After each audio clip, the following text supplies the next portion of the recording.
நேயர்களுக்கு அன்பான வணக்கம். அடியேன் திருமயிலை கற்பகலட்சுமி சுரேஷ். ஒவ்வொரு முறை உங்களை போன்ற ஆன்மீக அன்பர்களோடு இறைவனை பற்றி ஒரு விஷயங்களை சொல்லும் பொழுது பரமானந்தம் அடைகின்றேன்.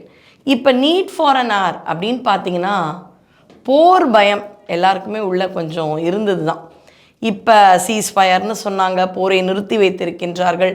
இருந்தாலும் எதிரி நாட்டு பயம் அப்படின்றது இருக்குது. ஒரு பக்கம் பக்கத்தில் இருக்கும் அண்டை நாட்டால் பிரச்சனைனா, இன்னும் ஒரு சில நாடுகள் கூட இந்தியாவின் மீது பகைமை கொண்டு அண்டை நாட்டோடு சேருகிறார்கள். இப்படி பலவிதமான விஷயங்கள் நமக்கு கேட்டுக்கொண்டே தான் இருக்கிறது.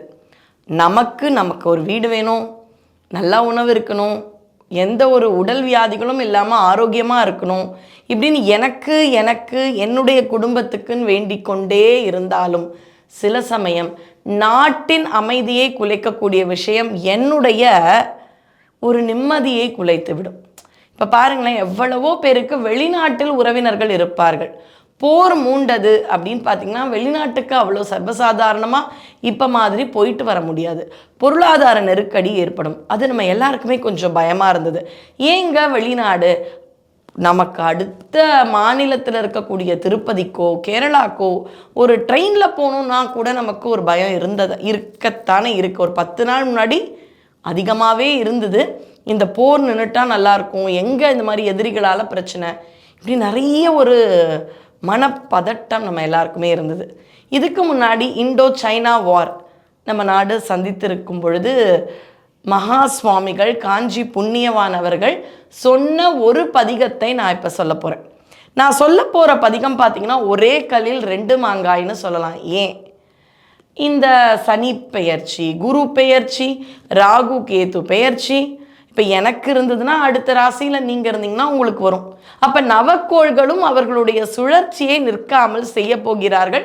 உங்களுடைய என்னுடைய வினைகளுக்கு ஏற்றவாறு பலன்களை நாம் அனுபவிக்க போகின்றோம். ஆனால் பாருங்களேன், எப்பேற்பட்ட ஜோதிடர்களிடத்தில் சென்றாலும் அவர்கள் இதனால் தாக்கம் இருக்கும், ஆனால் இந்த கோயிலுக்கு போங்களேன் உங்களுடைய தாக்கம் குறையும். அப்போ தாக்கம் குறைவதற்கு எந்நேரமும் பாருங்களேன், எனக்குன்னு ஒரு ராசி ஒரு நட்சத்திரம்னு வச்சுக்கோங்களேன், அதுக்கு யாராவது ஒருத்தர் நீச்சமாக இருப்பாங்க, உச்சமாக இருப்பாங்க. அதை மாற்ற முடியுமா? மாற்றவே முடியாது. ஜோதிடர்கள் எல்லாரும் சேர்ந்து இல்லை இப்போ உங்களுக்கு ஏற்றம்னு வாங்க. ஆனால் நம்ம கேட்போம், சில சமயம் கமெண்ட்டில் கூட பண்ணுவோம், உலகத்துக்கே ஏற்றம்ங்க, ஆனால் எனக்கு மட்டும் நடக்கலை. அப்படி எவ்வளவோ ஒரு மனக்குழப்பங்கள் நம்முடைய நட்சத்திரம் ராசியை கொண்டும் இருக்கிறது அப்படின்னு நம்பிக்கை. இன்னொரு பக்கம் நாட்டில் போர் வந்து விடக்கூடாது அப்படின்ற பயம். இந்த போர் நிற்பதற்காக காஞ்சி மகா சுவாமிகள் அருளி செய்த ஒரு பதிகம். இதெல்லாம் ஏற்கனவே இருக்கு, ஆனால் இது மாதிரியான மகான்கள் வர வர இருக்கிறதுலேருந்தே தான் எடுத்து கொடுக்குறாங்க. நீங்கள் பாருங்க, கேன்சர் போன்ற வியாதிகளை போக்குவதற்கு மகா சுவாமிகள் சொல்லிய நாராயணியத்தில் இருந்த ஒரு ஸ்லோகத்தை இன்னைக்கும் பலரும் நம்பிக்கையோடு படித்து பயன்பெறுகின்றார்கள். அப்போ ஏற்கனவே இருக்கு, ஆனால் இத்தனை இருக்கே, இத்தனை படிக்க எனக்கு தெரியாது, நேரம் இல்லை, எதை படிக்கணும், எனக்கு ரொம்ப குழப்பமாக இருக்கு அப்படின்னு நாமும் இந்த மகாபாரதத்து அர்ஜுனன் மாதிரி இருக்கும் பொழுது எப்படி பரமாத்மா கிருஷ்ணன் அந்த அர்ஜுனனுடைய மனதை தெளிவுபடுத்தினாரோ அதுபோல நாமும் குழம்பி இருக்கும் சமயத்தில் சில மகான்கள் அவதார புருஷர்கள் நமக்கான தீர்வை கொடுக்கிறார்கள். அப்படி நிறைய தீர்வை நம்ம காலத்தில் பார்த்து அருள் பெற்ற பலரும் சொல்லிக்கொண்டே இருக்கிறார்கள். இந்த இண்டோ சைனா வார்க்கு அவர் சொன்ன ஒரு தீர்வு திருஞான சம்பந்தர் அருளி செய்த வேயுரு தோழி பங்கன். ஏன்னா சம்பந்தருக்கே நட்சத்திரத்தில் கொஞ்சம் பிரச்சனையா. நாவுக்கரசர் சொல்கிறாராம், வேதாரண்யத்துலேருந்து மதுரை போறீங்க சம்பந்தரே, மங்கையரக்கரசி கூப்பிடுறாங்கன்னு, உங்களுக்கு நாளும் கோளும் கொஞ்சம் சரியில்லை. அப்போ ரொம்ப திடமாக சொன்னாராம் சம்பந்தர், நானாக இருந்தால் அப்படியா, அப்போ ஒரு வாரம் கழித்து போட்டோமா, இல்லை அடுத்த மாதம் போகட்டுமா, இல்லை பெயர்ச்சி முடிஞ்சு போகட்டுமான்னு கேட்டிருப்பேன். ஆனால் சம்பந்தர் சொல்கிறாராம், நாளும் கோளும் அடியார்களுக்கு கிடையாது அப்படின்னு அவர் பாடிய பதிகம்தான் செங்கோல் நம்முடைய பிரதமர் சமீபமாக வாங்கும் பொழுதும் பாடப்பட்டது. சுதந்திரத்தின் பொழுது நம்முடைய முன்னாள் முதல் பிரதமர் ஆதீனத்திடமிருந்து அந்த செங்கோலை வாங்கும் பொழுதும் பாடப்பட்டது. நிறைவான வரி அரசாழ்வர் ஆணை நமதே. அதில் இருக்கிற எல்லா பாட்டையும் படிக்கட்டுமா? முழு பதிகம்ங்க. பதிகத்தில் 10லிருந்து 11 பாடல்கள் இருக்கும். சிலரது 10, சிலருடையது 11.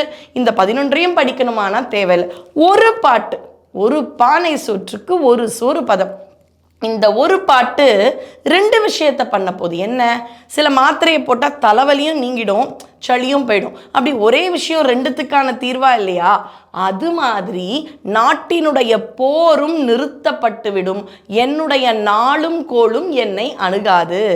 வேயுரு தோழி பங்கன் விடம் உண்ட கண்டன் மிக நல்ல வீணை தடவி மாசரு திங்கள் கங்கை முடிமேலணிந்து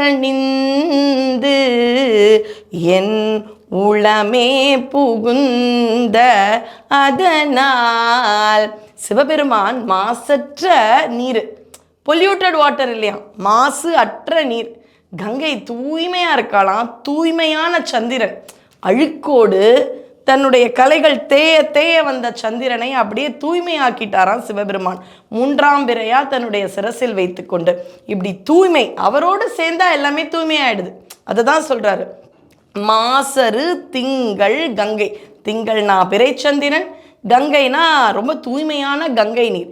இதோடு சிவபெருமான் என்னுள்ளே வந்தால் அப்பேற்பட்ட அனைத்து பாவங்களை எடுத்துக்கொள்ளும் கங்கையே தூய்மையாகின்றாள் என்றால் என்னுடைய மனசு ஏமாத்திரம். அப்படி சுவாமி வந்த உடனே நானும் தூய்மையாயிடுறேன். என்னுடைய மனம் எல்லாம் அப்படியே அவருடைய இதய கமலமாக, அவருடைய பீடமாக இருக்கும் பொழுது நவ கோள்களால் எனக்கு ஏதாவது நடந்துருமா?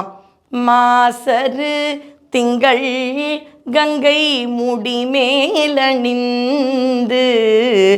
என் உளமே புகுந்த அதனால் ஞாயிறு திங்கள் செவ்வாய் புதன் வியாழன் வெள்ளி சனி பாம்பிரண்டும் உடனே ஆசரு நல்ல நல்ல அவை நல்ல நல்ல அடியாரவர்க்கு மிகவே. இந்த ராசி இந்த கோளால ரொம்ப பிரச்சனைங்க.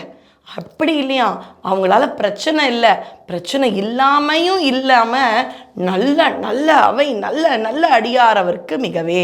அடியார்களிடம் நாளும் கோளும் அணுகாதுன்னு சம்பந்தர் சொன்ன அதே விஷயத்தை தான் மகா சுவாமிகள் மறுபடியும் சொல்றார். பயப்படாதீங்க, உங்களுக்கு எப்படி ஜாதகத்தில் பிரச்சனையோ நாட்டுக்கு அதே மாதிரி சில கோள்களால் பிரச்சனை வரும் பொழுது இது மாதிரி எதிர்ப்பு வரும். இந்த நாடு தர்ம நாடு, நம்முடைய தர்மமே அதை பார்த்துக்கும். ஆனால் உங்ககிட்ட இருந்து என்ன செய்ய முடியும்? நிறைய இராணுவ வீரர்கள் நம்மளை பாதுகாக்கிறாங்க, அவங்களுக்கு நம்ம தலை வணங்குகின்றோம். அதை தவிர என்ன பண்ணலாம்? இந்த பதிகத்தை தினந்தோறும் பாட பாட நாடு மட்டுமா செழிப்பா இருக்கும்? இல்லையே, வீட்டில் இருக்கும் ஒவ்வொருவரும் எந்த ஒரு கோளாலும் எந்த ஒரு பிரச்சனையும் இல்லாமல் நிம்மதியாக இருப்போம். இந்த ஒரே ஒரு தீர்வு நமக்கும் நாட்டுக்கும் நன்மை பயக்கும் என்றால் மகா சுவாமிகள் சொன்ன வழியில் இருந்து இந்த ஒரு பாடலை தினமும் காலையில் குளித்து இறைவன் நம்முடைய பூஜை அறைக்கு வந்து இந்த ஒரு பாட்டை படிங்க. உங்கள் வாழ்க்கையில் இருக்கும் நன்மையை ரொம்ப திவ்யமாக அனுபவியுங்கள். இது மாதிரி நம்முடைய வாழ்க்கையில் இருக்கும் இடர்காலங்களில் வழிகாட்டத்தான் ஒவ்வொரு தடவையும் ஒவ்வொரு ஞானிகள் வருகிறார்கள். அப்படி குரு சொன்ன பாதையில் நாம் சென்றோம் என்றால் திருவின் அருள் எப்பொழுதும் இருக்கும். நன்றி, வணக்கம்.